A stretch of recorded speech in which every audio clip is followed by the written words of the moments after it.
I want you to imagine something with me. Imagine waking up one morning and the voice of God, the one your grandparents told you about, the one who split the seas and spoke through the prophets, suddenly goes quiet. But not just for a week, not for a year, but for 4 centuries. 400 years where the people of God lived and died, waiting for a word that seemed to never come.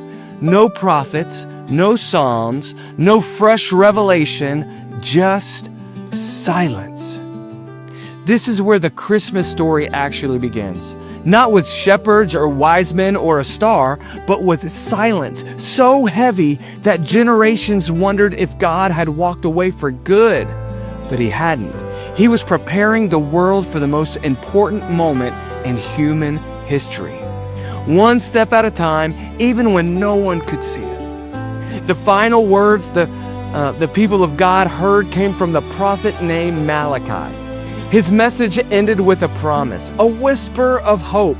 I will send the prophet Elijah to you, and he will turn the hearts of the parents to their children. Malachi 4, 5, and 6 says that.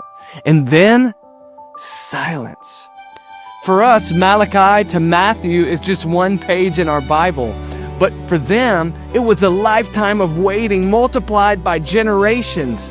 But here's the deal. Silence doesn't mean absence. Silence often means preparation. And while heaven felt silent, the world was anything but still. First, Persia ruled. They allowed the Jewish people to rebuild, to return home, to reestablish their identity. But then came Greece, and that led a young man you might have heard of, Alexander the Great. In just over a decade, Alexander conquered the known world and gave humanity a gift no one recognized at the time, but it was a single shared language, Greek. Most people didn't think of it then, but God was setting the stage so that one day the message of Jesus could travel farther and faster than ever before. The Greek culture, it swept across the world like a tide. Philosophy, art, education, and a new way of thinking shaped every corner of society. Jewish communities wrestled with questions they had never asked before. Truly, they'd ask questions like, how do we keep our faith in a world that keeps shifting? How do we stay holy when culture pushes us to blend in? How do we live as God's people in a world that seems to be forgetting Him? Sound familiar? Even the tension we feel today between faith and culture is the same tension God's people truly felt then. And then came one of the most dramatic moments in Jewish history. A foreign ruler outlawed Jewish worship. Scriptures were burned. Circumcision was banned. Faithful Jews were killed for keeping the law. And something inside the people, it just snapped. A small group, the Maccabees, decided that if the world was going to crush their identity, then they would fight back.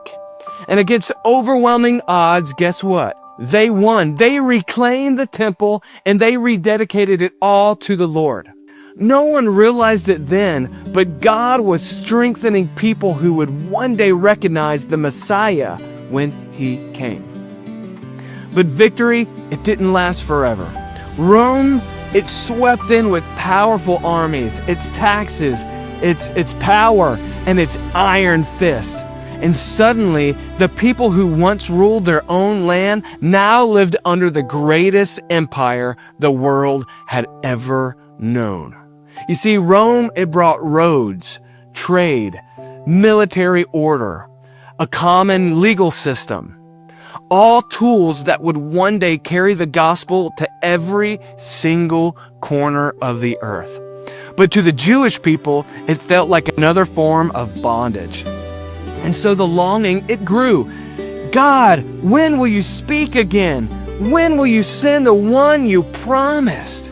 During these centuries of silence, something else happened. New groups formed within Judaism. There were the Pharisees, the Sadducees, the Essenes, the Zealots, each convinced they had the answer to Israel's problems. Synagogues began to spreading across the world. Scripture reading became a weekly rhythm. Communities studied the prophets with fresh intensity.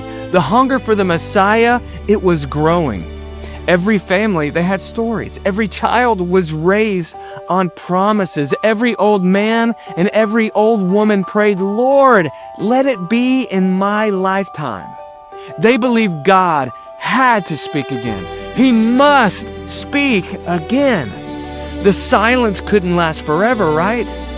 Yeah, they were right. The Apostle Paul later described this moment with one simple phrase. But when the set time had fully come, that's Galatians 4:4.